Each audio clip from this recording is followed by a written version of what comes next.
Wah, ada tempat duduk dua lah. Tempat duduk depan boleh letak barang. Tempat duduk belakang boleh duduk macam VIP, selesa.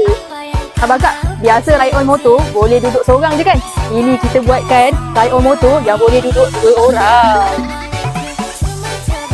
Tuk-tuk mini kita boleh tampung berat sampai 30 kg. Boleh duduk dua orang. Ada dua seat. Dan seat dia pun dia bagi sekali dengan backrest. Dan juga ada armrest. Ada horn. Ada Bluetooth mode. Ada music mode. Ada button start dan juga pause. Dan juga boleh tukar muzik. Tuk-tuk mini kita pakai tayar plastik. Boleh main dalam rumah. Dan juga ada kompartmen yang boleh letak barang mainan anak.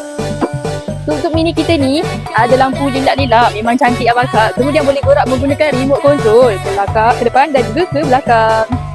Untuk tuk-tuk mini kita ni, kita sediakan dua warna. Warna pink dan juga warna biru. Dekat mana Abang Kak nak dapatkan tuk-tuk mini ni? Mestilah dekat Al-Fatih Toy Chain Melaka. Apa lagi? Datang je.